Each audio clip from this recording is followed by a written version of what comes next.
Grace മാർക്കിനെ കുറിച്ചിട്ടുള്ള ഒരു video ചെയ്യണമെന്ന് പല വിദ്യാർത്ഥികൾ നമ്മുടെ കമൻറ്റ് ബോക്സിൽ ചോദിച്ചിരുന്നു.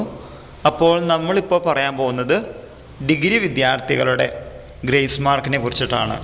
ഈ ഗ്രേസ് മാർക്ക് എന്ന് പറയുന്നത് ചിലപ്പോൾ NCC വഴിയാവാം, സ്പോർട്സ് ആവാം, ആർട്സ് ആവാം. നിങ്ങൾക്ക് ഗ്രേസ് മാർക്ക് യൂണിവേഴ്സിറ്റി അവാർഡ് ചെയ്യണമെങ്കിൽ ഈ പറയുന്ന കാര്യങ്ങൾ ശ്രദ്ധിക്കണം. 2021 അഡ്മിഷൻ എടുത്ത് യൂണിവേഴ്സിറ്റി ഓഫ് കാലിക്കറ്റിൻ്റെ അഫിലിയേറ്റഡ് കോളേജസിൽ 1 മുതൽ 5 വരെ സെമസ്റ്ററിൽ പഠിക്കുന്ന വിദ്യാർത്ഥികൾക്ക് സ്റ്റുഡൻറ്റ് പോർട്ടലിലുള്ള ഗ്രേസ് മാർക്ക് പ്ലാനർ വഴി മാനുവലായിട്ട് അപ്ലിക്കേഷൻ ഫോം അയക്കാവുന്നതാണ്. ഗ്രേസ് മാർക്കിന് വേണ്ടി അപേക്ഷിക്കേണ്ട അപ്ലിക്കേഷൻ്റെ ലാസ്റ്റ് ഡേറ്റ് 4/3/2024 അതായത് മാർച്ച് മാസം 4 വരെയാണ്. റിസൾട്ട് വന്നതിന് 1 വർഷത്തിന് ശേഷമാണ് നിങ്ങൾ ഗ്രേസ് മാർക്കിന് അപ്ലൈ ചെയ്യുന്നതെങ്കിൽ, ഗ്രേസ് മാർക്ക് കിട്ടാനായിട്ട് അപ്ലൈ ചെയ്യുന്നതെങ്കിൽ യൂണിവേഴ്സിറ്റി 1165 രൂപ പിഴ ഈടാക്കുന്നതാണ്. ആയതുകൊണ്ട് ഗ്രേസ് മാർക്കിന്